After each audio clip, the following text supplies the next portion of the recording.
अच्छा, ये जो हमारे लंग्स होते हैं, क्या ये अपने आप को भी क्लीन करने का काम करते हैं? क्लीन करने का काम कर सकते यस, हैं? It's very interesting question. Actually lungs के अंदर अपना खुद का एक प्रोटेक्टिव मैकेनिज्म होता है। अच्छा, कितना स्मोकिंग सही है? आप स्मोकिंग की तरफ आ गए हैं तो मैं स्मोकिंग पे बात करूंगा थोड़ा सा। कितना भी स्मोकिंग सही नहीं है। देखिए, जो लोग पी रहे हैं वो अपना पैसा भी बर्बाद कर रहे हैं, टाइम भी बर्बाद कर रहे हैं। सो सिगरेट एक्चुअली स्मोकिंग, जैसे हमने पहले डिस्कस किया कि सिगरेट स्मोकिंग यदि कोई भी करता है तो उसको राइट अवे, राइट नाउ यदि पॉडकास्ट देख रहा है तो उसको ये सुनने के बाद ही स्टॉप कर देना चाहिए। रीजन क्या है कि यदि आप स्मोकिंग को स्टॉप करते हो तो आपकी बॉडी आपको थैंक यू बोलती है। कैसा का मेन रीजन जो हमने किया था, smoking is the main reason. नमस्कार दोस्तों, मैं कावेंद्र चौहान। जैसा कि आप जानते ही हैं, हम लोग अपने साथ में बहुत ही फेमस डॉक्टर्स को लाते हैं अपनी पॉडकास्ट में, जिनसे आपकी अपनी प्रॉब्लम सॉल्व होती है। तो आज हमारे साथ हैं डॉक्टर रवि कुमार जी, जो अभी हल्द्वानी में सुशीला तिवारी में देखते हैं। मैं चाहूंगा कि आप अपने जर्नी के बारे में थोड़ा सा बताएं, अपने एजुकेशन के, और आपने क्या थोड़ा ब्रीफ जानकारी दें अपने बारे में। First of all thank you, आपको जो है आपने अब टाइम निकाला और इस डिस्कशन के लिए, जो कि काफ़ी इंपॉर्टेंट है लोगों के जानकारी के लिए। हम डिस्कस करेंगे आगे लंग्स रिलेटेड जो डिजीज़ के ऊपर। तो मैं अपने बारे में थोड़ा बता दूं, मैं डॉक्टर रवि कुमार शर्मा, मैं चेस्ट स्पेशलिस्ट, फिजिशियन और क्रिटिकल केयर कंसल्टेंट हूं। अभी वर्तमान में मैं सुशीला तिवारी में कार्यरत हूं एज असिस्टेंट प्रोफेसर। और यहाँ पे हम डिफरेंट तरह की रेस्पिरेटरी डिजीज़ को हम डील करते हैं ओपीडी के बेसिस पे। आज हमारा डिस्कशन मेनली उसी पे रहेगा कि लंग्स की क्या क्या प्रॉब्लम्स होती हैं, कैसे पेशेंट आते हैं, और उससे रिलेटेड इनहेलर्स, अस्थमा, तो इन्हीं पे हम आज डिस्कस करेंगे। तो डॉक्टर साहब, जैसा कि आजकल के डेट में पॉल्यूटेड एयर है, सब कुछ है, इसमें हम लोग जब ब्रीथ लेते हैं, पहले हम उसी को समझना चाहते हैं कि ब्रीथ सिस्टम है क्या बॉडी के लिए।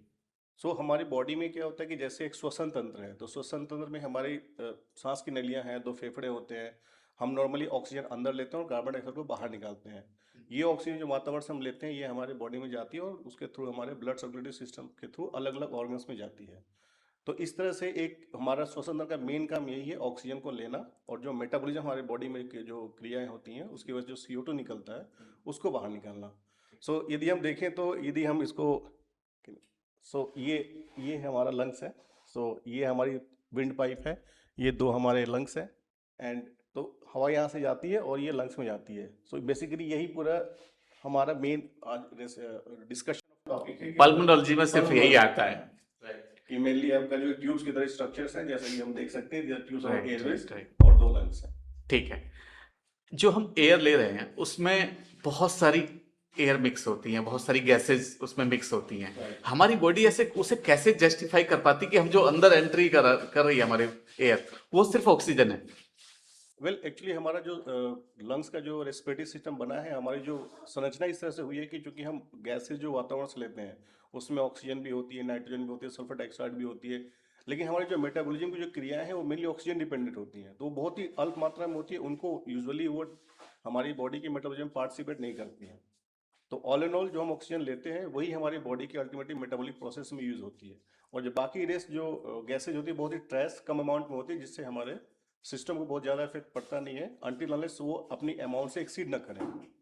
यदि उनकी मात्रा बहुत ज़्यादा हो जाएगी तो फिर उस केस में वो दिक्कत करना शुरू करती हैं, और वो पोल्यूटेड एयर में ऐसा होता है, जैसे एयर पोल्यूशन हो इन केस। जब हम सांस लेते हैं, कुछ भी करते हैं, तो हमारा सांस फूलना शुरू हो जाता है। ये कब नॉर्मल और कब एकदम वार्निंग साइन हो जाता है? सांस फूलना ऐसा होता है कि जैसे हम नॉर्मल, यदि हम अपने यूजुअल स्टेट ऑफ हेल्थ में हैं, तो हम यदि थोड़ा सा 2-3 स्टेयर्स सीढ़ियाँ चढ़ेंगे, दौड़ के चढ़ेंगे, तो हमें थोड़ा सा सांस फूलेगा। लेकिन वो सांस फूलना क्या होता है, 1-2 मिनट बाद हम रेस्ट लेंगे तो नॉर्मल हो जाएगा, ऐसा नॉर्मल केसेस में होता है। लेकिन यदि किसी भी इंसान को ऐसा चढ़ते हुए सांस फूल रहा है और वो आराम लेने के बाद 1-2 मिनट में नहीं ठीक हो रहा है, तो इसका मतलब ये है कि बॉडी में कुछ ना कुछ उनको रेस्पिरेटरी सिस्टम या लंग्स से रिलेटेड कोई ना कोई समस्या हो सकती है। हो सकता है हार्ट की वजह से भी हो सकता है मसल्स की वजह से भी हो, एक्सरसाइज नहीं करते हैं उसकी वजह से हो सकती है। तो अमूमन क्या होता है कि यूजुअली 2 से 3 फ्लाइट्स ऑफ स्टेयर्स हम चढ़ते हैं, 2 से 3 जो सीढ़ियों का जो अपनी जो 2 to 3 फ्लाइट्स ऑफ स्टेयर्स होती हैं उसके बाद यदि हम चढ़ते हैं और सांस यदि फूलती है, यदि वो नॉर्मल नहीं होती है 1-2 मिनट के अंदर, तो फिर आपको डेफिनेटली किसी डॉक्टर से कंसल्ट करना चाहिए। जब हम स्टेयर्स पे चढ़ते हैं तो हमारी सांस फूल जाती है, तो ये कितना सीरियस है? इसे कब हमें डॉक्टर्स को दिखाना चाहिए? ये डिपेंड करता है आपका एज क्या है। यदि आप यंग एज में है, आपका स्टेट ऑफ हेल्थ अच्छा है, आप यूजुअली फिट है, और आपको पहले आप बताते कि पहले मुझे कोई दिक्कत नहीं होती थी, बट रिसेंटली आप फॉर एग्जांपल 3-4 महीने से या मे बी साल भर 6 महीने से ऐसा कोई दिक्कत हो रहा है जो पहले नहीं था, तो ये आपके लिए भी एक वार्निंग साइन हो सकता है, एक अलार्मिंग पॉइंट हो सकता है कि आपको जाके डॉक्टर से कंसल्ट करना चाहिए। अदरवाइज जैसे कोई 40 है, कोई 60 ईयर का पेशेंट है, तो उसके लिए यदि कोई डिपेंड करता है कि वो उनका नॉर्मल स्टेट ऑफ हेल्थ कैसा था। यदि उसकी ज़्यादा से उनको सांस फूलती है या दिक्कत होती है, तो फिर उस केस में उनको अपने डॉक्टर से या फिजिशियन से कंसल्ट करना चाहिए। एक सांस एज वाइज आपने बताया, काफी अच्छा मुझे लगा। तो ये एज वाइज भी कब से किस एज से लगभग फूलना शुरू हो जाती है, और ये आज की डेट में बहुत ज्यादा लोगों में ये सांस फूलने की प्रॉब्लम हो रही है, मतलब इवन 40 के बाद ऐसी प्रॉब्लम्स नजर आ रही है। सो 40 बार जैसे मैंने बताया कि यदि आप एक तो फ्लाइट ऑफ स्टेयर्स यदि आप चढ़ रहे हैं, आपकी सांस फूलती है और वो थोड़ी देर में नॉर्मल हो जा रही है, और साथ में आपको पैल्पिटेशंस नहीं हो रहा है, कोई घबराहट नहीं हो रही है, आंखों के सामने अंधेरा नहीं छा रहा है, या ऐसा नहीं लग रहा है कि मुझे चक्कर आ जाएंगे, सो ये सारे सिम्टम यदि हैं आपको, तो वो पैथोलॉजी को बताते हैं। वो ये बताते हैं कि हो सकता है आपको कुछ हार्ट की या कोई लंग्स की समस्या है। लेकिन यदि वो सांस नॉर्मल, जैसे 2-3 फ्लाइट हम चढ़ेंगे, बहुत फास्ट दौड़ेंगे, तो हमारी सांस हो सकता है फूले, लेकिन वो नॉर्मल आ जाती है, वो फिजियोलॉजिकल है। बट इन केस यदि आपको वो सांस फूल रही है, साथ में घबराहट लग रहा है, आपको लग रहा है कि मेरा पैल्पिटेशंस हो रही है, या हो सकता है सिनकोपी जैसा लगे, या चक्कर आए, इन दैट केस ऐसा कुछ आपको लग रहा है, या पहले से आपकी फैमिली में भी कुछ ऐसा दिक्कत है, किसी को हार्ट की प्रॉब्लम रही है पहले से। ये इट्स अ जेनेटिक प्रॉब्लम। नहीं, वो शॉर्टनेस ऑफ ब्रेथ जो होता है, सांस फूलना, ये जेनेटिक नहीं है। ये क्या है, डिपेंड करता है, एक तो पहले बात हमें फिजियोलॉजी को समझना पड़ेगा कि जैसे हम बहुत फास्ट चलेंगे, 2-3 फ्लाइट ऑफ स्टेयर चलेंगे, तो सांस फूलती है, लेकिन वो ठीक हो जाती है, 1-2 मिनट रेस्ट किया, सांस वो ठीक हो जाती है। वो बॉडी की कैपेसिटी होती है, वो कंपनसेट करने के लिए होती है। बट वो यदि सांस फूलना आपका ठीक नहीं हो रहा है रेस्ट लेने के बावजूद भी, और उस सांस फूलने के साथ आपको घबराहट हो रही है, पैल्पिटेशंस हो रहा है, आपको सिनकोपी आ जा रहा है, लग रहा है आंखों के सामने अंधेरा छा जा रहा है, तो इन दैट केस वो किसी पैथोलॉजी को बताती है। अब सांस फूलने का कारण मेनली जो मोस्ट ऑफ द टाइम क्या होता है, दो सिस्टम इन्वॉल्व होते हैं, एक तो लंग्स जो हम आज डिस्कस कर रहे हैं, दूसरा हार्ट। तो ऑलमोस्ट 80 to 90% केसेस में जो सांस फूलता है, उसका कारण इन्हीं दोनों में कोई ना कोई दिक्कत होती है।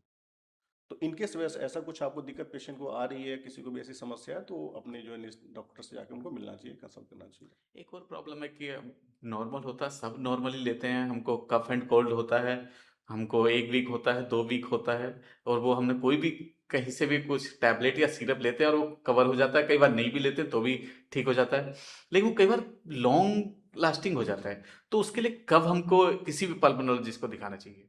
राइट, तो इसको हम लोग बोलते हैं, ये जैसे सीजन बदलता है, तो अभी जैसे आप देख रहे हो, अभी सीजन चला हुआ है, कफ कोल्ड वायरल का सीजन चला हुआ है।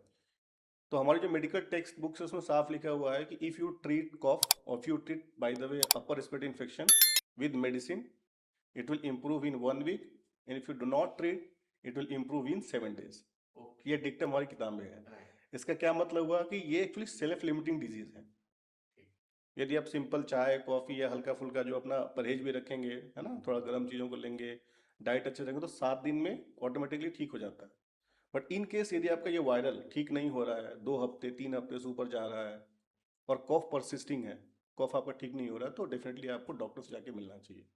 साथ में यदि बलगम आ रहा है, बलगम में पीला बलगम यदि आ रहा है, सांस फूल रही है, बहुत तेज बुखार आ रहा है, इन दैट केस आपको अपने डॉक्टर से मिलना चाहिए। अदरवाइज यूजुअली जो अपर रेस्पिरेटरी सीजन जो आज का वायरल चला हुआ है, ये अमूमन आप कंजर्वेटिव ट्रीटमेंट से, हल्का फुल्का पैरासीटामोल यदि बुखार आ रहा है, तो उससे आपको 1 हफ्ते में ठीक हो जाता है। अच्छा, कफ में हम पैरासीटामोल ले सकते हैं? कॉफ यदि फीवर के साथ है, मैंने बताया यदि कफ हाँ वायरल, हाँ, फीवर के साथ। वायरल इन्फेक्शन यदि है आपको, जैसे स्नीजिंग है, कॉफिंग है इन केस, और अपर रेस्पिरेटरी आपको कोई इन्फेक्शन ऐसा महसूस हो रहा है, तो उस केस में आप जो है सिम्टोमेटिक ट्रीटमेंट, बुखार आ रहा है तो पैरासिटामोल गोली ले सकते हैं सिम्टोमेटिक ट्रीटमेंट के लिए। कोई आप देसी अपना घर के नुस्खे से क्या हम अपनी बेसिक नॉर्मल खांसी को, कफ को कवर कर सकते हैं, कोई ऐसा? यूजुअली खांसी जब अपर रेस्पिरेटरी की बात करें, वायरस सीजन वाले, इसमें क्या होता है, इन्फेक्शन जो वायरस की वजह से होता है, तो हमारी जो ऊपर की जो सांस की नलियां हैं, उनकी जो बेसिकली मेम्ब्रेन जो झिल्ली होती है, वो इन्फ्लेम्ड हो जाती है, सूजन हो जाती है। तो कुछ भी ऐसा जो पदार्थ है, जैसे आपका हनी हो गया, ठीक है, वो डिमल्सन का काम करता है, वो उसको सूदिंग प्रोवाइड करता है, मतलब उसकी स्वेलिंग को थोड़ा कवर हाँ, कम करता करता है, उससे है? क्या है, उनको आराम मिलता है। राइट। तो ये डेफिनेटली ये प्रूवन भी है इनफैक्ट, और इनका एक म्यूकोजल म्यूकोजा को थोड़ा सा इरिटेशन से बचाते हैं, तो धीरे धीरे वो क्या है, हीलिंग में थोड़ा सा इंप्रूव करते हैं, सिम्टोमेटिक रिलीफ देते हैं इनफैक्ट। कुछ लोगों को मॉर्निंग में सुबह सुबह खांसी आना, वो इनको बलगम आना, इवन ज्यादा बलगम आना, ये नॉर्मल है या कुछ वार्निंग साइन? ये एक बहुत ही इंपॉर्टेंट क्वेश्चन है। इनफैक्ट एक्चुअली मॉर्निंग में यदि आपको 1-2 बार बलगम आ रहा है, खांसी आ रही है, इन दैट केस तो आपको क्या करना है कि ये फिजियोलॉजिकल भी होता है, जैसे हफ्ते में एक दो बार ऐसा आ रहा है आपको, तो नॉर्मली क्या होता है ओवरनाइट जैसे हम रात में सोए हुए हैं, तो हमारी जो ट्रैकिया है, जो सांस की नलियों के बीच में थोड़ा सा बलगम हल्का सा इकट्ठा रहता है, वो सुबह निकल जाता है। That is very small in amount, बहुत ज़्यादा होता नहीं है वो। लेकिन ये यदि आपको रेगुलर हो रहा है, लगातार हो रहा है, सुबह उठ रहे हैं आपको खांसी हो रही है, बलगम भी निकल रहा है, और ये 2-3 हफ्ते से ज़्यादा यदि हो रहा है, तो इन दैट केस ये आपको बता सकता है, ये एक्चुअली साइन होता है कि कोई ना कोई आपको प्रॉब्लम हो रही है। सो इन दैट केस आपको अपने डॉक्टर से मिलना चाहिए। अच्छा, ये जो हमारे लंग्स होते हैं, क्या ये अपने आप को भी क्लीन करने का काम करते हैं? क्लीन करने का काम कर सकते यस, हैं? It's very interesting question. Actually lungs के अंदर अपना खुद का एक प्रोटेक्टिव मैकेनिज्म होता है, जिसको म्यूकोसिलरी क्लियरेंस बोलते हैं। ये यदि आप देखेंगे तो ये हमारी जो सांस की नलियां भी हैं, सो इनके अंदर वाली जो मेम्ब्रेन है, इस पे एक इस तरह का एक झिल्ली क्या ये बनी। सेम होती है अंदर बॉडी हाँ, में? पूरा अंदर तक, ये पूरी जो नहीं, पूरी बॉडी में नहीं, लंग सिस्टम के अंदर जी। उसको हम लोग सीलिया बोलते हैं। वो कुछ अपना एक ऐसा क्लियरेंस करती रहती है, जैसे वायरस बैक्टीरिया जो आते हैं उनको क्लियर करके तभी जो बलगम है हमारा वो निकलता है। यस, सो वो उसको क्लीन करती हैं, तो म्यूकोसिलरी क्लियरेंस हम उसको बोलते हैं। वो क्या है, स्मोकिंग से बड़ा अफेक्ट होती है। जैसे आप स्मोकिंग करते हो तो ये जो नेचुरल क्लीनिंग प्रोसेस है, जो हमारी सांस की नलियों का, वो अफेक्ट होता है।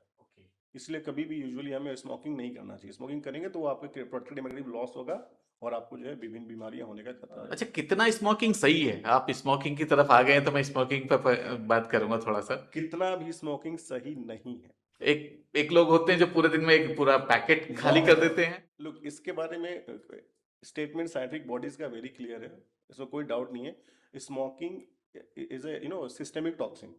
इसको हम लोग मेडिकल साइंस में एक सिस्टेमिक टॉक्सिन, ये सिर्फ लंग्स को ही नहीं, बॉडी के सारे पार्ट को इसके अंदर जो कंपाउंड्स होते हैं वो अफेक्ट करते हैं। सो स्मोकिंग किसी भी तरीके से, चाहे वो 1 सिगरेट हो, 2 सिगरेट हो, 3 सिगरेट हो, 10 सिगरेट हो, बाय दैट मैटर, ये बिल्कुल भी सेफ नहीं है। आपको बिल्कुल ही, जो भी करते भी हैं smoking, so they should absolutely quit. फिर भी कितना पी सकते हैं आप?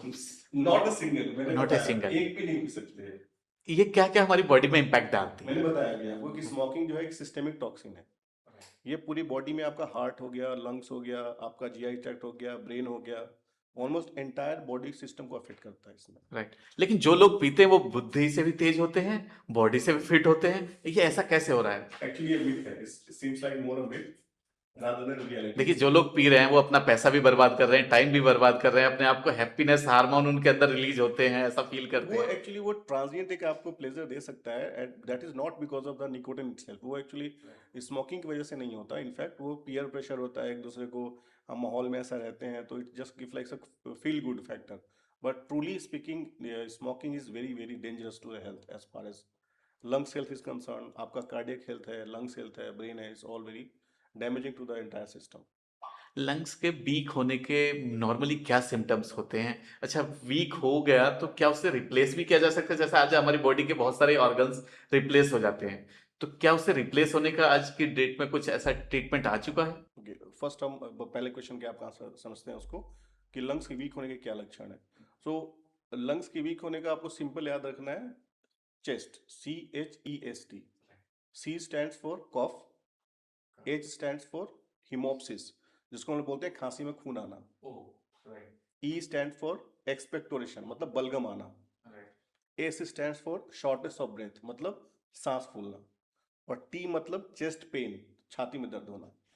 तो यदि किसी के फेफड़े में कोई प्रॉब्लम है, कोई दिक्कत है, तो ये जो 5 सिम्टम्स हैं, इनको हम लक्षण बोलते हैं: cough, haemoptysis, expectoration, chest, shortness of breath and chest pain. So ये 5 चीजें उनको मिलेंगी। तो इसमें से कोई भी लक्षण यदि किसी भी पेशेंट को आ रहे हैं, खांसी बहुत ज्यादा आ रही है, बलगम बहुत ज्यादा आ रहा है, खांसी में खून आ रहा है, चलने में सांस फूल रही है, या छाती में कहीं दर्द हो रहा है, तो ये बताता है कि कहीं ना कहीं उनको लंग्स रिलेटेड कोई समस्या है। अब आते हैं हम आपके सेकंड क्वेश्चन में, जो मैंने बताया लंग ट्रांसप्लांट के लिए। तो डेफिनेटली हमने भी काफ़ी प्रोग्रेस किया है इस फील्ड में, और इंडिया में भी हमारे कई के सेंटर्स में lung transplant is a now is available. Actually हमारे यहाँ इंडिया में भी लंग ट्रांसप्लांट अब हो रहा है, चेन्नई में हो रहा है, इवन एम्स भोपाल में भी रिसेंटली चीज़ें आ गई हैं। So they are also working on this. So हमारे जो अच्छे अच्छे इंस्टीट्यूशन हैं वहाँ पे लंग ट्रांसप्लांट सर्जरी अब होती हैं। लेकिन वो पेशेंट बहुत ही सिलेक्टेड पेशेंट होते हैं, उनकी बीमारी लंग्स की अलग होती है, वो एक एंड स्टेज डिजीज होती है। लंग्स की वो समस्या होती है जो एकदम लास्ट में, जिसको हम आईएलडी बोलते हैं, पूरा लंग्स ही बेकार हो चुके हैं, फाइब्रोसिस हो चुकी है। इन that case lung transplant is an option. तो कोशिश हमें करनी कि हम वहां तक पहुंचे नहीं पेशेंट को, बिकॉज अल्टीमेटली उसके दूसरे अपने नुकसान है, और उसके अपने अपने जो है डिफिकल्टीज हैं कई बार ये होता हम लोगों को कफ सिरप एक लिमिट से ज्यादा कितना नहीं लेना चाहिए? हम लोग कफ सिरप लेते हैं, कोई कफ की टैबलेट लेते हैं, लेकिन हमारी खांसी नहीं जाती है, हम कंटिन्यू उस ट्रीटमेंट को आगे कंटिन्यू करते रहते हैं, लेकिन हमारे एक्चुअल में सॉल्यूशन नहीं आता। ये किस चीज की प्रॉब्लम? हम डॉक्टर से भी कई बार कंसल्ट करते हैं, लोग इतना इतना लॉन्ग टाइम से उनको कफ रहता है, वो कवर नहीं होता। क्या वजह है? नहीं, फर्स्ट ऑफ ऑल मैं बोलना चाहूँगा कि किसी को भी without medical prescription, without consulting a doctor, cough syrup नहीं लेना चाहिए। रिसेंटली आपने देखा होगा कई सारे बच्चों की न्यूज़ आई थी जो दे डाइड। एंटीबायोटिक लेते हैं बहुत सारे। कभी भी नहीं, हम कभी भी इसको रिकमेंड नहीं करते, एंडोर्स भी नहीं करते। इनफैक्ट आज के ज़माने में जहाँ पे साइंटिफिक नॉलेज, डॉक्टर्स इतने सारा अवेलेबल है आपके नियर बाई। यहाँ पे एक और चीज मैं बोलूंगा सर, कफ के लिए कभी डॉक्टर्स पे, पल्मोनोलॉजिस्ट पे लोग जाते ही नहीं है, सीधे फार्मासिस्ट पे जाते हैं और बोलते हैं भाई मेरे को जस्ट कफ हुआ है, कोल्ड हुआ है। देन वो कोई भी उठा करके, उनको जो समझ आता है, जो मैक्सिमम बिक रहा होता है, वो उनको दे देते हैं उठा अब के। इसमें बहुत सारी प्रॉब्लम होती है, क्योंकि मैंने क्या बताया, जैसे हमने भी जस्ट हमें डिस्कस किया कि जो है लंग्स वीक होने के 5 लक्षण है, उसमें एक कॉफ है। कॉफ क्या है? एक सिम्टम है, कॉफ बीमारी नहीं है। कॉफ सिंपल एस्थमा में भी हो सकता है, लंग कैंसर में भी हो सकता है। अब मान लीजिए आप किसी पेशेंट को ऐसी बीमारी है, फॉर एग्जांपल लंग कैंसर है, और वो खांसी का सिरप लिए जा रहा है, तो ठीक तो होगा नहीं, बल्कि बीमारी अंदर अंदर और बढ़ती जाएगी। अल्टीमेटली ऐसे पेशेंट को आराम आएगा नहीं, वो हमारे पास लास्ट स्टेज में, स्टेज 3 4 में आते हैं। इसमें भी स्टेज होती है, यस। फर्स्ट और सेकंड थर्ड हाँ, में कैसे यूजुअली हाँ, फर्स्ट सेकंड स्टेज में यदि पेशेंट आते हैं तो दैट इज मोर फेवरेबल, वो पेशेंट के लिए ज़्यादा अच्छा होता है, क्यूरेबल है इनफैक्ट कई कई कंडीशंस में। तो कॉफ के लिए कभी भी आप कफ सिरप बिल्कुल अपने सेल्फ प्रेस्क्रिप्शन तो आप बिल्कुल ना लें। आपको नियर बाई अपने जाके आपको डॉक्टर से मिलना है और कॉफ को इवेलुएट करना है। कॉफ के बहुत सारे कारण होते हैं, एस्थमा हो सकता है, टीबी हो सकता है, लंग कैंसर हो सकता है, आईएलडी हो सकता है, इवन आपका सिंपल गैस बनता है उसमें भी कॉफ हो सकता है। तो कॉफ इज जस्ट अ सिम्टम, कफ एक लक्षण है। तो उसकी कफ क्यों हो रहा है वो हम जाने बिना यदि कफ सिरप लेते जाएंगे तो हमें नुकसान ही करेगा, फायदा नहीं करेगा, प्लस बीमारी हमारी बढ़ती जाएगी। अस्थमा क्या होता है? एस्थमा एक्चुअली यदि हम बताएं तो ये हमारी यदि सांस की नलियां हैं, सो उसी ये हमारी सांस की नलियां, यदि हम इसको खोल कर दिखाएं, कुछ हमारे सांस की नलियां इस तरह की होती हैं, जिसमें आप देख सकते हैं पूरा ओपन है, एयर आपको अच्छे से पास करता है। एस्थमा में क्या होता है, ये सांस की नलियां मोटी हो जाती हैं। अच्छा, एक तो ये काफी, मेरे को एक सेकंड दिखाना हाँ, सर। एक देखिए काफी वाइड है, ये एक तो हमारे पास बहुत बड़ी है, नॉर्मल, और एक बहुत कवर कर दिया है इसने। काफी मोटा हो गया है। यस, मोटा हो गया ये। तो एस्थमा में यही जो सांस की नली में सूजन आ जाती है। अब ऑब्वियसली सांस की नली में सूजन आ जाएगी तो सांस लेना काफी मुश्किल होगा और सांस लेने में दिक्कत भी आएगी। अब इस सूजन के कारण बहुत सारे होते हैं, एलर्जी हो सकता है, किसी को पोल्यूशन हो सकता है, कई बार बच्चों में भी होता है, ठीक है। और इसके कारण बहुत सारे हैं, किसी को फ्यूम से एलर्जी होती है, किसी को कोई वेदर चेंज हो जाए, बहुत ज़्यादा ठंडा गर्म हो जाए, कोई बहुत ज़्यादा कोई खाने से भी एलर्जिक होते हैं, तो कारण बहुत सारे हैं। तो इसकी वजह से सांस की नलियों में सिकुड़न आ जाते हैं, जिस वजह से सांस लेने में कठिनाई होती है। अस्थमा को परमानेंटली क्योर किया जा सकता है? बिल्कुल, ये एक्चुअली आज से पहले तक पुराना जो हमारा ओल्ड मेडिकल थॉट्स था कि उसमें एस्थमा को कंट्रोल्ड किया जा सकता है, बट नाउ अभी हमारे पास कुछ ऐसे एविडेंसेस आ रहे हैं कि हम उसकी तरफ भी जा सकते हैं कि एस्थमा को हम क्योर कर सकते हैं। क्योंकि यदि हमें मालूम चल जाए कि उस पेशेंट में, पर्टिकुलर किसी पेशेंट में ये सूजन क्यों है, किस कारण की वजह से है, तो हम उसकी डायरेक्टेड थेरेपी दे के उसको क्योर कर सकते हैं। वो एक डिपेंड करता है कि किसी, वो मरीज टू मरीज वेरी करता है, हर पेशेंट के लिए अलग अलग होता है, हर पेशेंट में एस्थमा का कारण अलग अलग होता है। तो अभी तक हम एस्थमा का जो इनहेलर्स इलाज करते हुए आ रहे हैं, वो क्या करता है, सूजन को कम करता है, सूजन कम करने से पेशेंट को सांस लेने में आराम होता है। लेकिन अभी हमारा जो मेडिकल साइंस में जो रिसेंट एडवांसेड हो रहे हैं, उससे हमें ये मालूम चलता है कि किसी पेशेंट में एस्थमा का एक्चुअली मेन कारण क्या है, उसको मतलब मेन ड्राइवर फैक्टर। तो मेन ड्राइवर फैक्टर हम पेशेंट को यदि किसी को में मिल जाता है, इन केस हम उसकी टारगेटेड थेरेपी करके हो सकता है कि हम एस्थमा आने वाले फ्यूचर में उसको क्यूरेबल डिजीज में भी हम उसको मान सकते हैं, but as of now asthma is a controllable disease. आज की डेट में अस्थमा में सब लोग इनहेलर लेते हैं, तो इनहेलर जिसको अस्थमा हो गया सब परमानेंट लेना होता है? यस, क्योंकि इनहेलर आप नहीं लेंगे तो ये आप, जैसे आपने देखा कि ये सांस की जो सूजन है, ये नलियों में सूजन है। अब हमें इस सूजन के कारण बहुत सारे हैं, जैसे मैंने बताया, टॉक्सिन्स हो सकता है, ड्रग्स हो सकता है, वेदर चेंज हो सकता है, फूड हो सकता है, कोई कलर से भी, सो डिपेंड करता है, किसी को किसी फूल पत्तियों से भी एलर्जी होती है, तो हमें ये नहीं पता कि उस पेशेंट में क्या ऐसा कर रहा है। तो जो हम दवाइयाँ इनहेलर देते हैं वो यहाँ पे काम करती हैं और वो सूजन को कम करती हैं, जिससे कि पेशेंट अपना नॉर्मल उसका सांस की नली खुली रहती है और वो अपना सांस लेता है, उसको सांस नहीं फूलता है, रेगुलर अपना काम अच्छे से करता है। तो उसको रेगुलर इनहेलर लेने से ये सूजन में उसकी बढ़ती नहीं है, और उसका जो डेली लाइफ है, उसका जो अपना काम है, जो भी वो काम कर रहे हैं, वो उनका कंट्रोल में रहता है, कोई उनको दिक्कत परेशानी नहीं होती है। सो that is why inhaler is recommended in asthma. Inhaler की लोगों को आदत लग जाती है, सच में उसकी जरूरत होती है? क्योंकि कुछ लोग इनहेलर के बिना जी नहीं पाते फिर। यदि आपको आदत लगती है अस्थमा में इनहेलर की, तो ये बहुत अच्छी आदत है। ओके। ठीक है। अच्छी आदत इसलिए है क्योंकि यदि आप इनहेलर नहीं लेंगे तो आपका अल्टीमेटली क्या होगा, ये सांस की नलियों में सूजन है, ये अल्टीमेटली होते होते आप इस हालत तक पहुंच जाएंगे जब ये पूरी सांस की नलियां पूरी बंद हो चुकी हैं। और ये कंडीशन ऐसे पेशेंट की होती है कि it is a emergency situation. उस पेशेंट में, ये पेशेंट इमरजेंसी में आते हैं, तो उनको ऑक्सीजन नहीं ले पाते और कैसे ले पाएंगे? आप देखिए यहाँ पे सांस की नलियां पूरी बंद हो चुकी हैं, तो इसमें सांस लेना ये बिल्कुल मुश्किल है। So in that case if they are, इसमें जब ये पूरा हमारा जो पाइप है वो पूरा क्लोज हो गया है, ये सो इनहेलर इसे कैसे ओपन करता है? इनहेलर से उसको दो काम करता है, ब्रोंकोडायलेशन, एक इसको ढीला करेगा, ये जो पूरा टाइट हो चुका है, दो दवाइयां होती है उसमें यूजुअली। एक क्या करता है, ब्रोंकोडायलेट करता है, सिकुड़ी जो एक सांस की नलियां उनको खोलने का काम करता है। दूसरा क्या होता है, इन्फ्लेमेशन, सूजन को कम करता है। तो ये दोनों चीजें जो इस एस्थमेटिक जो सांस की नलियों में हो रहा है, कि एक तो सूजन भी है और साथ में ये नलियां भी सिकुड़ चुकी हैं, इनको दोनों को खोलने का काम करता है। तो पेशेंट अपनी normal day to day life, अपनी एक्टिविटीज अच्छे से कर पाता है। अच्छा, इनहेलर और निबुलाइजर ये दोनों एक ही काम करते हैं, दोनों में डिफरेंस क्या है फिर? दोनों में ड्रग सेम होती हैं यूजुअली, लेकिन दोनों का पेशेंट प्रोफाइल अलग होता है। फॉर एग्जांपल कोई ओल्ड एज है, कोई घर में है, और वो जो कि इनहेलर लेने के लिए थोड़ा सा आपको ना एक प्रेशर जनरेट करना पड़ता है, और साथ में इनहेलर जैसे हमने आपको देखे उसकी टेक्निक होती है लेने की, जैसे हमने स्प्रे किया उसके साथ में उसको पफ निकाला, उसको साथ में अंदर लेना होता है। अब ओल्ड एज है, कोई ओल्ड एज है घर में, पुराने जो, और बच्चे भी इवन, वो इनहेलर के साथ कोऑर्डिनेशन नहीं कर पाते। सो ऐसे मरीजों के लिए हम यूजुअली निबुलाइजर फॉर्म में देते हैं। निबुलाइज अपना किया, उसमें मिस्ट क्रिएट हो रहे हैं और पेशेंट अपना जैसे सांस लेगा तो दवाई अंदर जाती है। तो ये अलग अलग ड्रग्स हैं जो कि अलग अलग पेशेंट के लिए हम चूज करते हैं। एल्डरली पेशेंट है, जो बूढ़े लोग, बूढ़े मरीज हैं, बच्चों में हम यूजुअली निबुलाइजर। बच्चों में भी अस्थमा हो जाता है? अस्थमा, तो बच्चों में अस्थमा होने का विशेष क्या रीजन होता होगा? अगेन वही सेम थिंग, बच्चों एक्चुअली अस्थमा के दो कारण है, एक तो जेनेटिक भी होता है और दूसरा क्या है कि एलर्जी किस वजह से है। So it is a heterogeneous disease. Exactly हमें मालूम नहीं है कि अस्थमा में पेशेंट को क्यों हो रहा है। तो यही अभी रिसर्च का सब्जेक्ट है कि किसी पर्टिकुलर पेशेंट में क्या चीज है जो उसको अस्थमा करा रही है। तो दीज आर द रीजन। एक तो फैमिली बैकग्राउंड भी होता है अस्थमा का, तो यदि किसी कोई ऐसा बच्चा है जिसके पेरेंट्स को अस्थमा था, तो उसको बहुत चांसेस होते हैं अस्थमा होने के लिए। सो इन दैट केस उसको हम लोग, एक जेनेटिक डिजीज होती है जिसको प्रिडिस्पोज करता है, और बच्चों में भी इस तरह से होने की संभावना रहती है। अच्छा, एलर्जी और अस्थमा में क्या कॉम्बिनेशन है, क्या कनेक्शन है दोनों में?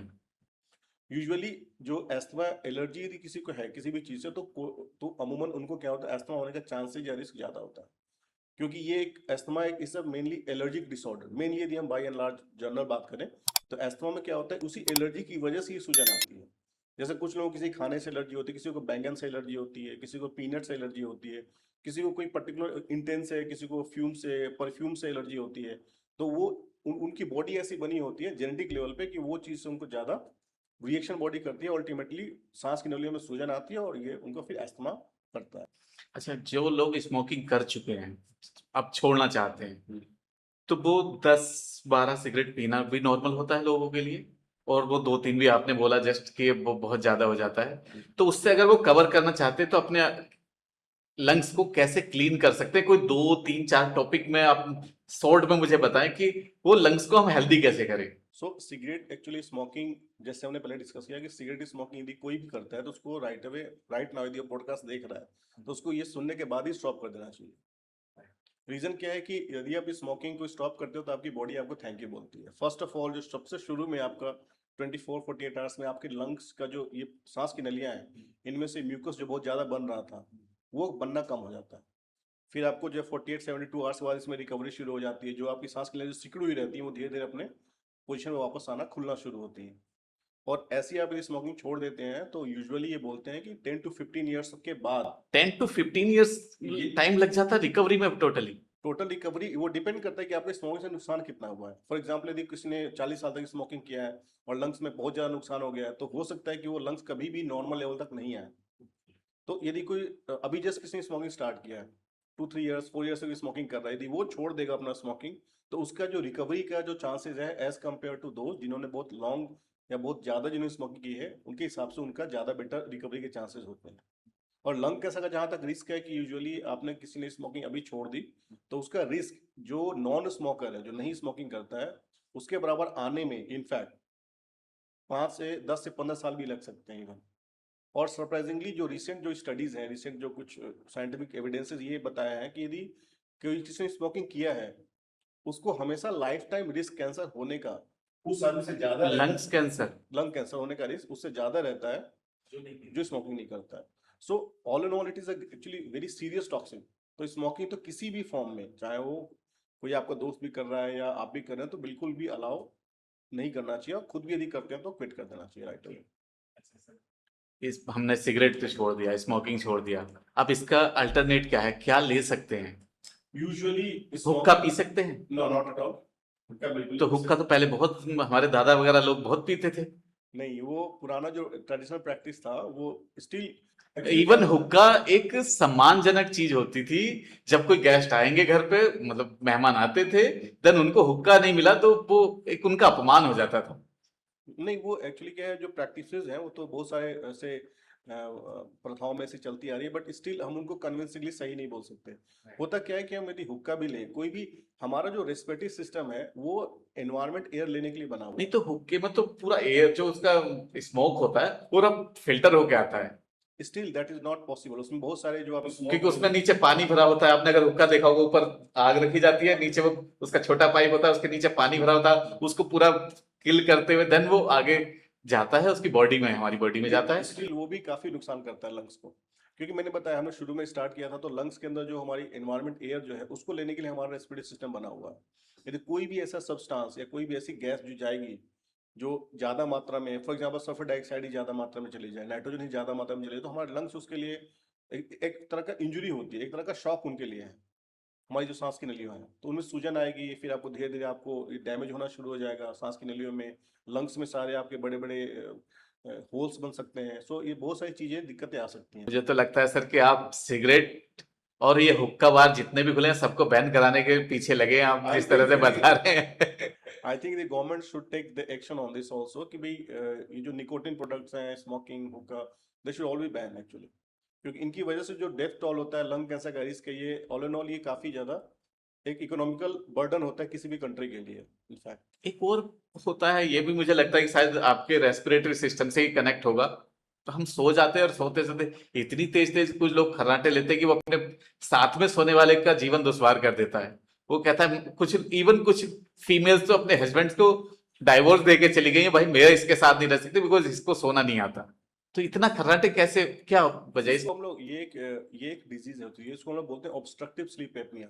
जैसे ये सांस की नलियां जैसे हैं, तो इनमें जब हवा आती है जाती है तो किसी तरह की, यदि आपकी सांस की नलियां ठीक हैं तो कोई आवाज नहीं आती है, लेकिन यदि इनमें किसी तरह का ऑब्स्ट्रक्शन है, कहीं से आपको किसी तरीके की रुकावट है हवा आने या जाने के लिए, तो इस तरह की खर्राटे की आवाज इस तरह से आती है। तो आइडियली आपको जो स्लीप होना चाहिए, that should B sound and quite, एकदम कोई, हाँ साइलेंट और क्वाइट होना चाहिए, कोई आवाज नहीं आनी चाहिए। इनकेस यदि किसी आवाज आ रही है तो कहीं ना कहीं ऑब्स्ट्रक्शन है। अभी ऑब्स्ट्रक्शन आपके ऊपर भी हो सकता है, नीचे। तो ये इसको बोलते हैं ऑब्स्ट्रक्टिव स्लीप एपनिया। ऑब्स्ट्रक्टिव मतलब आपकी सांस की नलियों में हवा जो आ रही जा रही है उसमें रुकावट है कहीं ना कहीं, और स्लीप मतलब नींद में ऐसा होता है, और एपनिया मतलब उसकी वजह से सांस कुछ देर के लिए रुक जाती है इवन। तो ये एक तरह की बीमारी होता है, इसको हम ओएसए बोलते हैं, और एक अलग तरीके की बीमारी है लंग्स की, जिसको हम अपने ओपीडी में देखते हैं। अमूमन ऐसे मरीज जो होते हैं उनका पहला कंप्लेन यही रहता है कि इनको खर्राटे बहुत आते हैं। सरप्राइजिंगली जिस पेशेंट की बीमारी होती है उसको नहीं पता होता है, उसके साथ जो सो रहा होता है, for example wife and friends, उनको पता होता है, तो वो आते हैं कि रात में खर्राटे बहुत लेते हैं। तो इसके लिए कोई घर पे होम रेमेडीज नहीं हो सकती है? अगेन इसके लिए हमें देखना पड़ेगा कि उनको ओएसए का कारण क्या है। जैसे ओएसए का कारण, जो ये खराटे लेने की बीमारी को हम लोग ओएसए बोलते हैं, इसके कारण मोटापा हो सकता है, हाइपरटेंशन हो सकता है, कई बार किसी का जो है नेक भी कई बार छोटा होता है, किसी की जो ग्रंथि होती है, ग्लैंड्स बड़े होते हैं even. So in in that case हमें कॉज देखना पड़ेगा कि कारण क्या है, क्यों इनको बार बार खराटे आ रहे हैं इनकेस। सो उसको हम उसकी फिर स्टडी करते हैं, उसकी जांच करते हैं, और उसको फिर उसका निदान किया जाता है एज पर द नीड, जो भी पेशेंट को दिक्कत है उसके हिसाब से। इवन मेरा एक फ्रेंड है जो, उनका भी नाम इत्तेफाक से कि रवि ही है, और रवि प्रताप। और वो उसको नोज में कोई सर्जरी की गई सिर्फ खराटे लेने की वजह से, तो ये हो सकता है यदि नोज में कोई ब्लॉकेज आपको आ रही है ऊपर से, उसको हम बोलते हैं कोई इस तरह कोई बोनी आउटग्रोथ है या कोई दिक्कत है, तो उस वजह से एयर फ्लो में दिक्कत आएगी। कई बार लोगों को डीएनएस होता है जिसमें नाक की जो हड्डी बीच वाली होती है काफी टेढ़ी मेढ़ी होती है, उस केस में भी पेशेंट को जो है सांस लेने में दिक्कत आती है, ओएसए की प्रॉब्लम हो सकती है। सो ऐसे केसेस में भी हम एडवाइस करते हैं। एक स्लीप अपनिया होता है। Yes, sleep apnoea. हाँ, ये ब्रेन और हार्ट पे क्या इम्पैक्ट डालता है? Sleep apnoea is actually very serious concern, खासकर क्योंकि आइडियली आपकी जो स्लीप है, आप देखिए आप अपनी मोरलेस में बोलते हैं कि 8 आवर्स ऑफ स्लीप आपकी होनी चाहिए and that should be comfortable and quite. 8 hours in 24 hours मतलब 1/3। तो यदि आप फॉर एग्जांपल यदि आप 75 साल जीते हैं तो आपने 1/3 ऑफ लाइफ आपने स्लीप में गंवाया है, स्लीप में आपको गया है, and that is a very important part of life, क्योंकि उसमें आपकी पूरी बॉडी आपकी रिकवर कर रही होती है, आप सो रहे होते हैं। अब किसी का स्लीप बार बार रुक रहा है, स्लीप फ्रेगमेंटेशन हो रहा है, ठीक से नींद नहीं आ रही है, तो हार्ट की दिक्कत भी आएगी, उसको उसको हाइपरटेंशन का खतरा रहेगा, स्ट्रोक होने का खतरा रहेगा, डायबिटीज होने का खतरा काफी ज्यादा ऐसे मरीजों को रहता है, मोटापा बहुत होने का खतरा रहता है, स्ट्रोक हो गया, हार्ट की प्रॉब्लम्स, ऐसे पेशेंट को बहुत ज्यादा दिक्कत होती है, क्योंकि वो जो स्लीप का जो टाइम होता है वो फ्रेगमेंटेड हो जाता है, वो उनको ठीक से नींद आती नहीं है। और ऑल इन ऑल इसी वजह से सारी जो कार्डियो मेटाबॉलिक प्रॉब्लम्स है, हार्ट की प्रॉब्लम्स हो, डायबिटिक की प्रॉब्लम्स हो, थायराइड की इश्यूज हो, वो बिल्कुल डिसऑर्डर्ड हो जाते हैं और उनको ऐसी नई समस्या आ जाती है। और इनफैक्ट कोई किसी को ऐसी बीमारी है भी, किसी का बीपी यदि प्रॉब्लम में है तो ब्लड प्रेशर भी उनका कंट्रोल में नहीं आता है यदि उनको साथ में स्लीप एपनिया है तो। एक और आजकल लंग कैंसर काफी होने लग गया है। इसके विशेष मेन रीजन क्या है लंग कैंसर होने का? लंग कैंसर का मेन रीजन जो हमने डिस्कस किया था, smoking is the main reason. Smoking से ये देखा गया है कि ऑलमोस्ट जो स्मोकर होते हैं उनमें 85% तक ज्यादा चांसेस होते हैं, 85-90% केसेस में उनको लंग कैंसर होने के। सो प्राइमरली जो स्मोकिंग है, क्या लंग जो लोग स्मोक नहीं करते उनको कभी कोई लंग कैंसर नहीं हो सकता? रिस्क उनको भी रह सकता है, बट उनको as compare to those who smoke, जो स्मोकिंग करते हैं उनसे काफी कम रिस्क होता है, क्योंकि कैंसर का एक जेनेटिक बेसिस भी होता है। यदि फॉर एग्जांपल किसी का कैंसर में कोई जेनेटिक प्रॉब्लम किसी को है, फैमिली इश्यूज हैं, तो उस केस में उनको कैंसर होने की रिस्क रहता है। बट यदि हम इन्वायरमेंट की बात करें तो जो स्मोकर होते हैं उनमें ऑलमोस्ट 85% एट्रीब्यूटेबल रिस्क बोलते हैं हम उसको, कि जो स्मोक करते हैं उनको 85% तक ज्यादा चांसेस हैं लंग कैंसर होने का। इनफैक्ट एक और बहुत पुरानी डिसीज है जो आज की डेट में काफी हद तक कंट्रोल की गई है लेकिन पूरी नहीं हुई है, टीबी। सो टीबी मेन क्या है? टीबी से प्रॉब्लम होती क्या क्या है? टीबी इनफैक्ट ये तो बहुत एंशियंट डिजीज है, in fact so it's a very old disease. यदि हम बात करें तो टीबी एक कीटाणु से फैलती है जिसको हम बोलते हैं माइक्रोबैक्टीरियम ट्यूबरकुलोसिस। और ये जैसे हमारे इंडिया में एक बहुत बड़ी समस्या है, इनफैक्ट मिडिल ईस्ट कंट्रीज है और भी एक बहुत इंपॉर्टेंट प्रॉब्लम है ये। होता क्या है कि एक तरह कीटाणु होता है माइक्रोबैक्टीरियम ट्यूबरकुलोसिस, जो कि किसी मरीज को जिसको टीबी है उसके खांसने, छींकने या उसके साथ बैठने से, किसी ऐसे पेशेंट को, उससे ये फैलता है। ये हवा के माध्यम से फैलता है। तो उस पेशेंट से हमें कितना डिस्टेंस बना के रखना सही रहेगा?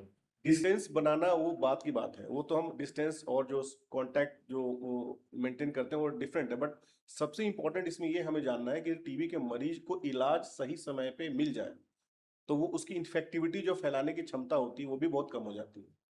सो ऐसे किसी में से दूरी बनाने की बजाय बेटर ये है कि ऐसे मरीज को तुरंत हम अस्पताल में जाएं, उसकी जांचें करवाएं, उसको दवाई खिलाएं, क्योंकि यदि हम टीबी की दवाई किसी मरीज को एक डोज भी खिला देते हैं, एक डोज टीबी की, उससे उसकी इन्फेक्टिविटी 90% कम हो जाती है। इन्फेक्टिविटी मतलब उसको इन्फेक्ट करने की जो क्षमता है, दूसरे लोगों को जो है इन्फेक्शन फैलाने की क्षमता है, वो 90% से कम हो जाती है। जो और अभी हाँ, गवर्नमेंट की एक योजना आई थी डॉट्स, yes, क्या वही है? डॉट्स की आप उसी की बात कर रहे हैं? डॉट्स की बात करें, डॉट्स में हम क्या करते हैं कि बेसिकली गवर्नमेंट की तरफ से टीबी की दवाइयाँ मुफ्त उपलब्ध हैं, और प्लस कई सारे जो पेशेंट हैं उनको, जो जिनको टीबी होता है, उनको जो है सरकार इंसेंटिव भी देती है। तो टीबी के लिए बेस्ट तरीका ये है कि जिस मरीज को सस्पेक्ट हो, खांसी 2 हफ्ते से ऊपर किसी को हो रही है, किसी के फैमिली में किसी को टीबी का कोई पेशेंट है या टीबी का इलाज किसी का हुआ है, ऐसे मरीज को तुरंत डॉक्टर के पास जाएं अपने। और ये सारे जो जांच है, एक्सरे हो गया, बलगम की जांच हो गई, फ्रीली अवेलेबल है गवर्नमेंट हॉस्पिटल? गवर्नमेंट हॉस्पिटल्स में, सीएचसी हो गया, मेडिकल कॉलेजेस हो गए, पीएचसी में हो गए। तो ये अपना जांच कराएं, एक्सरे करा के, बलगम जांच करा के दवाई दवाई शुरू करें। और जब तक हम ये मानते हैं जिनको बलगम में यदि किसी को टीबी आ रही है तो वो फैलने वाली काफी ज्यादा होती है। टीबी ऐसे बहुत सारे एक्स्ट्रा पल्मोनरी जो लंग्स के अलावा, जैसे किसी को गांठों की टीबी होती है, ठीक है, पेट में होती है, वो अमूमन फैलने वाली। टीबी भी बहुत तरह की होती है। Yes. ब्रेन की टीबी होती है, स्टोन, सॉरी, जो हमारी हड्डियां होती हैं उसकी टीबी होती है, बोन्स में, राइट, बोन्स। सो टीबी एक्चुअली किसी भी वर्चुअली तो ये सपोज दैट वॉन्स की टीबी है, तो क्या वो उसे पल्मोनोलॉजिस्ट को दिखाना चाहिए या ऑर्थोपेडिक को? ये एक बहुत इंपॉर्टेंट क्वेश्चन है। आई थिंक क्योंकि टीबी है तो सबको समझ में आता है कि भाई पल्मोनोलॉजिस्ट का के पास जाना होगा। यस, बोन टीबी का यूजुअली पेशेंट पहले तो ऑर्थोपेडिक के पास ही जाते हैं, क्योंकि उनको बोन में फॉर एग्जांपल दर्द हो रहा होता है, या किसी को बहुत दिन से मस्कुलोस्केलेटल पेन, जॉइंट्स में पेन हो रहा होता है, किसी को दिक्कत होती है, स्टिफनेस होता है, तो पहले तो जाते हैं ऑर्थोपेडिक से, बाद फिर वो जांच वगैरह कराते हैं, और उनको यदि ऐसा लगता है टीबी तो हमारे पास भेजते हैं। तो बेस्ट तरीका क्या होता है कि हम दोनों मिलके काम करें। यदि किसी को बोन टीबी भी है तो ऑर्थोपेडिक्स प्लस एक जो चेस्ट फिजिशियन जो है उनसे मिलके, क्योंकि अभी टीबी में काफी नई चीजें आ गई हैं। बिगड़ी हुई टीबी एक अलग से नया एक बीमारी होती है, दवाइयाँ का जो नई नई दवाइयाँ भी कुछ आ गई हैं। सो कई बार वो क्या होता है कि अपडेशन होता है, ताकि दोनों लोग मिलकर यदि काम करें तो ऐसे मरीज का ज्यादा बेहतर इलाज हो सकता है। अच्छा, टीबी का प्रॉपर ट्रीटमेंट आज है? 100% क्योर हो जाता है? TB is a curable disease. TB is a curable disease. ये एक तरह का इन्फेक्शन है, आप ये समझिए। जैसे हम निमोनिया में ट्रीट करते हैं, हफ्ता 2 हफ्ता एंटीबायोटिक देते, पेशेंट ठीक हो जाता है।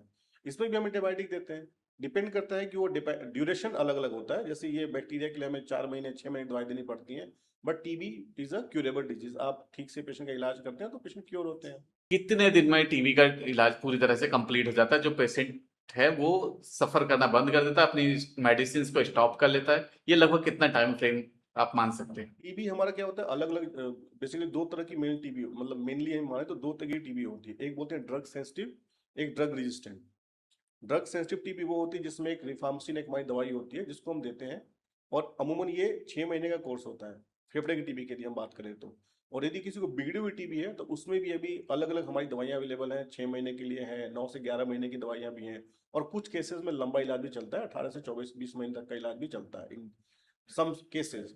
तो पेशेंट को किस तरह की टीबी है उसकी आगे हम जांच करते हैं, उसके बाद उसकी हम दवाई देते हैं। और यदि किसी को दवाई सही समय से और सही तरीके से लेता है मरीज, तो उसकी टीबी बिल्कुल क्योर हो जाती है, इसमें कोई दवाई नहीं है। मतलब उसे 1 साल 2 साल ऐसा कह सकते हैं कितने में cover वो होता है? डिपेंड करता है कि वो कौन सी टीबी है। यदि बिगड़ी हुई टीबी है तो उसका इलाज अमूमन थोड़ा सा लंबा, हालांकि थोड़ा बिगड़ी सा हुई लंबा मतलब 5 साल? नहीं, 5 साल नहीं, मैक्सिमम कोर्स टीबी का 20 महीने तक का है अभी। 20 महीने तक का? ठीक है। एक और, जो सबसे ज्यादा बच्चे जो अपने बेबीज होते हैं वो सफर करते हैं, और बड़ों में भी काफी हद तक पाई जाती है निमोनिया। तो निमोनिया क्या है, जो किस वजह से होती है? निमोनिया को एक्चुअली हमारे मेडिकल लिटरेचर में ये एक्सप्लेन किया गया है, it is a friend of aged, इसको बोला गया है। It is a friend of aged, मतलब ये उम्र दराज लोगों का दोस्त है। It means extreme of ages, चाहे वो पीडियाट्रिक हो या एजिडियाट्रिक हो, उनमें ये ज्यादा होता है, उनको ज्यादा पकड़ता है निमोनिया। कारण सेम है, बच्चों में भी इम्यून सिस्टम होता है, डेवलप नहीं हो रहा होता है, इम्यूनिटी डेवलप कर रही होती है। और ओल्ड एज में चूंकि बूढ़े हो चुके हैं, हाँ, इम्यूनिटी उनकी कमजोर हो गई है, तो कोई भी बैक्टीरिया वगैरह जो होता है उनके लंग्स को ज्यादा अफेक्ट करता है इन दैट सेंस। तो उनमें ये जो बैक्टीरिया होती है हवा में होते हैं, जैसे स्टेप्टोकोकस हो गए, और जो भी हमारे जो हवा, उनके थ्रू बैक्टीरिया भी जाते हैं। तो चूंकि इम्यूनिटी कमजोर होने की वजह से बच्चों में और बूढ़ों में, ओल्ड एज जो पेशेंट है उनमें निमोनिया होने के चांसेस ज्यादा आता है। इसी वजह से बच्चों को इम्यूनाइजेशन हम लोग करते हैं, ताकि हाँ, इम्यूनाइजेशन जो बच्चे जब पैदा होते हैं तो अलग अलग टीके, डीपीटी के टीके हो गए, बीसीजी के टीके टीबी के लिए लगते हैं, तो ये सारी चीजें इसलिए इम्यूनाइज किया जाता है। और अब तो खैर बच्चों के अलावा ओल्ड एज जो पेशेंट है उनके लिए भी पर्टिकुलर, खासकर निमोकोकल निमोनिया एक बीमारी होती है, ताकि निमोकोकल की वजह से, निमोकोकस एक बैक्टीरिया होता है जिसमें उनको बीमारी निमोनिया न लगे, उसके लिए भी अब ओल्ड एज में भी टीका हम लोग लगाते हैं। बच्चों में ही पाए जाते हैं सबसे ज्यादा निमोनिया। इससे इससे बच कैसे सकते हैं, मतलब कैसे बचा जा सकता है? कोई होम रेमेडीज या कोई ऐसे तरीके जो बच्चों को हम ऐसा करके कवर कर सके, उनको निमोनिया ना हो, इससे बचा जा सकता है? कोई ऐसे तरीके हैं? बच्चों में निमोनिया से बचाव का सबसे जो अच्छा तरीका है कि जो भी नेशनल इम्यूनाइजेशन शेड्यूल है, जो भी बच्चे को, हमारे हर राष्ट्र का, हर नेशन का एक गाइडलाइन बनी होती है कि बच्चों को किस किस समय पे क्या क्या टीका लगेगा, तो वो आप रेगुलर टीका लगवा के रखें, पहले बात, सबसे फर्स्ट। सेकेंड पॉइंट ये है कि health habits, like simple hand washing, बाहर से बच्चा है उसके सैनिटेशन का, हैंड वॉशिंग का, यस, उसका आप ध्यान रखें। तो ये 2 3 चीजें इंपॉर्टेंट करके, प्लस यदि किसी घर में, यदि किसी को निमोनिया हो गया है, फॉर एग्जांपल घर में किसी को कोई वायरल फ्लू है या किसी को सीजनल ऐसा कुछ चल रहा है, तो उनके कांटेक्ट में कम रखें, क्योंकि यदि कोई पेशेंट इन्फेक्टेड है, यदि बच्चे उसके पास जाके रहेंगे तो चांसेस ज्यादा है इन्फेक्शन होने का। सो 3 इंपॉर्टेंट चीजें हमने सीखा कि पहले उसका प्रॉपर इम्यूनाइजेशन करवाएं, बच्चे का जो भी इम्यूनाइजेशन होना होता है बच्चे के हिसाब से। दूसरा, उसकी जो हेल्थ हैबिट्स को इम्प्रूव करें, जैसे लाइक नेल्स छोटा रखना, हैंड वॉश करना खाने से पहले, और यदि किसी मरीज को कोई ऐसा है तो उनके कांटेक्ट में वो कम आए। स्कूल में कई बार ऐसा आउटब्रेक होता है तो यूजुअली बच्चों को अवॉइड करें ऐसा भेजने से। सो इन सब चीज़ों से हम उनको बचाया जा सकता है। एयर पॉल्यूशन से हम अपने लंग्स को कैसे बचाएं और ये कितना डैमेज करता है? Air pollution is a very big problem actually. ये जो हमारे जो मेट्रो सिटीज है उसमें एयर पोल्यूशन एक बहुत ही अलार्मिंग प्रॉब्लम है। एयर पोल्यूशन से बचने का सबसे बेस्ट तरीका यही है कि एयर क्लीन हो। सो that is a environmental control. यदि हम बोले तो इन्वायरमेंटल कंट्रोल की यदि हम बात करें तो वो एक बहुत ही एक it should be a multi disciplinary part. उसमें पब्लिक का भी पार्टनरशिप इंपॉर्टेंट है, गवर्नमेंट का भी इंपॉर्टेंट है उसमें रोल। हवा शुद्ध होनी चाहिए। तो एक तो हवा शुद्ध हो जाए तो ऑटोमेटिकली हमारे लंग्स जो रिपेयर कर सकती हैं, वो काफी हेल्दी हो जाएंगे। हेल्दी हो जाएंगे। दूसरी क्या है कि इन केस आपको यदि ऐसे पोल्यूटेड माहौल में रहना ही पड़ रहा है, फॉर एग्जांपल एयर पोल्यूशन ऐसी है, दिल्ली में किसी का जॉब है जो अपना जॉब नहीं चेंज कर सकता, सो इन दैट केस आपको प्रोटेक्टिव गियर्स का इस्तेमाल करना चाहिए। लाइक योर बाहर जाए तो मास्क का इस्तेमाल करें, ठीक है। तो इन दैट केस जहाँ पे पोल्यूटेड एयर बहुत ज़्यादा है वहाँ पे ज़्यादा टाइम स्पेंड ना करें, कोशिश करें इंडोर में रहने के लिए, अपने घर में आप रहिए इन दैट केस। सो उसमें आपको प्रोटेक्टिव गियर्स का इस्तेमाल करना है। जैसे बाहर निकले N95 मास्क पहन के निकले, ताकि आप कम से कम, आपकी बेसिकली आपका पर्पज होना चाहिए कि जो भी पोल्यूटेड एयर है वो मेरे लंग्स में कम जाए। So that was we can, ये मेजर्स लेके ये चीज़ हम करके अपने आप को प्रोटेक्ट कर सकते हैं। जो मेट्रो सिटीज हैं, पॉल्यूटेड सिटीज हैं, metro cities equal to polluted cities, right?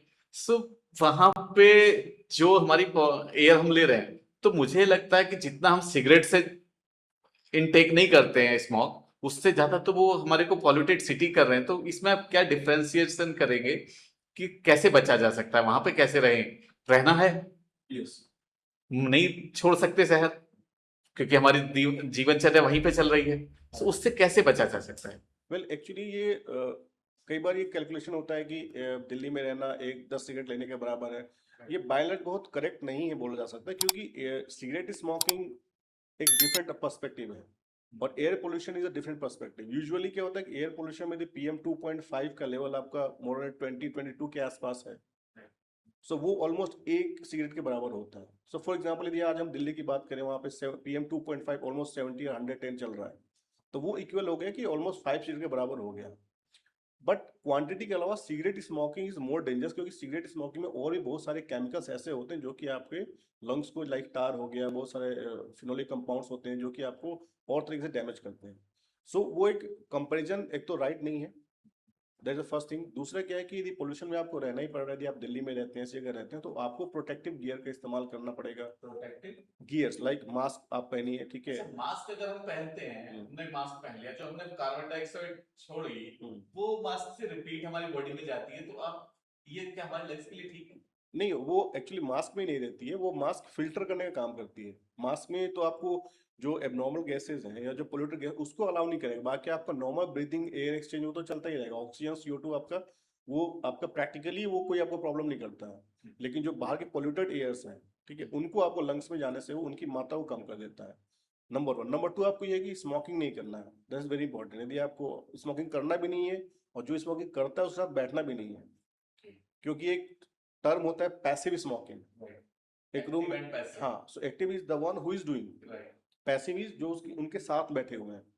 तो कभी आपने ये ऑब्जर्व गर्व या देखा भी होगा कि कोई रूम में यदि कोई स्मोक करके चला भी गया, सो भी बहुत देर तक उसमें आपको सिगरेट की, स्मोकिंग की आपको स्मेल आती रहती है।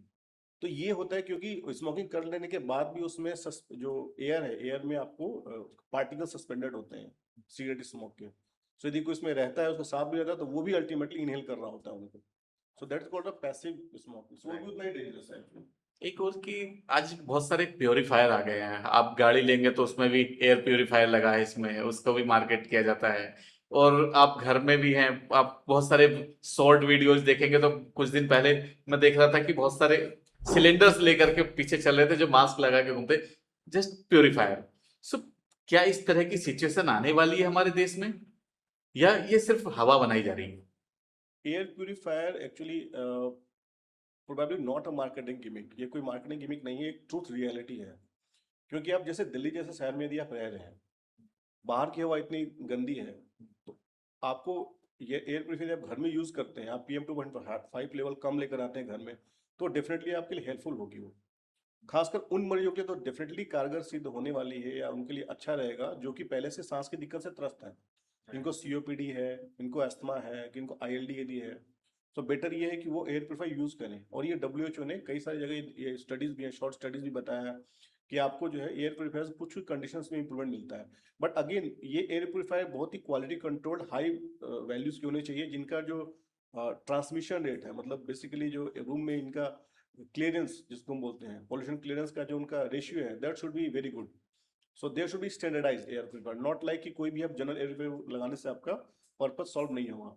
तो वो आपका पर्टिकुलर रूम के साइज के ऊपर डिपेंड करता है, पेशेंट का कंडीशन क्या है उसके ऊपर डिपेंड करता है, और उसका स्पेसिफिकेशन कौन सा एयर प्योरीफायर आप ले रहे हैं वो आपके उसके ऊपर डिपेंड करता है। और ये हेल्प करता है, definitely will do going to help you at least. So purifier काम करते हैं, उससे बेनिफिट मिलता है, बट ये नॉट ऑल, सारे नहीं कि कोई भी आप उठा लीजिए इस तरीके का।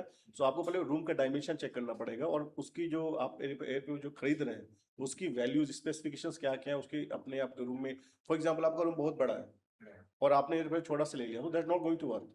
सो पूरा प्रॉपर एक डायमेंशन आपका एक मैथमेटिकल एनालिसिस करके और टेक्निकल स्पेसिफिकेशंस पढ़ के एयर प्योरीफायर के देन आपको सेलेक्ट करना चाहिए। डॉक्टर साहब, आप अगर मैं आपसे पूछूं कि आप कोई भी 5 ऐसे सिम्टम्स बताइए जिसको देख करके पेशेंट को जस्ट पल्मोलॉजिस्ट को कांटेक्ट करना चाहिए, तो कोई ऐसे 5 सिम्टम्स आप बताएं। चेस्ट, चेस्ट याद रखना, CHEST, C for cough, H for haemoptysis मतलब खांसी में खून आना, E फॉर एक्सपेक्टोरेशन मतलब बलगम यदि आ रहा है, S मतलब शॉर्टनेस ऑफ ब्रेथ, सांस फूल रही है, और T मतलब चेस्ट पेन मतलब किसी को छाती में किस तरह का दर्द है। तो यदि 5 लक्षण किसी को ऐसे आ रहे हैं तो उनको अपने डॉक्टर से, नियर बाई फिजिशियन से जाके मिलना चाहिए। कोई 4-5 ऐसी भी चीजें बताइए जिससे डॉक्टर के पास जाना ही ना पड़े, हमारे लंग्स हेल्दी हो जाए। नंबर 1 क्विट स्मोकिंग, यदि आप स्मोकिंग करते हैं स्मोकिंग छोड़िए। दूसरा क्या है, आप हेल्दी डाइट लीजिए। विटामिन सी कंटेनिंग फ्रूट्स जो होते हैं जिनमें जैसे विटामिन सी आपका जो ऑरेंजेस हो गए, लेमन हो गया, इवन टोमेटोज हो गए। सो यदि आप विटामिन सी कंटेनिंग फ्रूट्स यदि आप ज़्यादा लेते हैं तो हम लंग्स की रिकवरी में काफ़ी हेल्प करते हैं। Vitamin C, so vitamin C यदि आप लेते हैं नेचुरल फॉर्म में आपकी डाइट में यदि अच्छा आप लेते हैं, so that is going to help you. Plus दूसरा क्या है कि पोल्यूटेड एरियाज जहाँ पे वहाँ से आप दूरी बना के रखें, जहाँ पे फैक्ट्रीज हैं, जहाँ पे आपको स्मोक फ्यूम्स का एक्सपोजर है। फोर्थ पॉइंट ये है कि अब यदि आप मार्केट में जा रहे हैं, अभी क्राउडेड प्लेस में जा रहे हैं, तो ऑलवेज वियर अ मास्क। कभी यदि आप बाहर ऐसी मार्केट में जा रहे हैं जहाँ बहुत लोगों की भीड़ है, आपको नहीं पता किसको क्या इन्फेक्शन है और जैसे हमने कोरोना में देखा, कोरोना में हमारा काफी अच्छा था social distancing, mask and sanitisation, वो अब खत्म होता जा रहा है। Actually that should be the practice.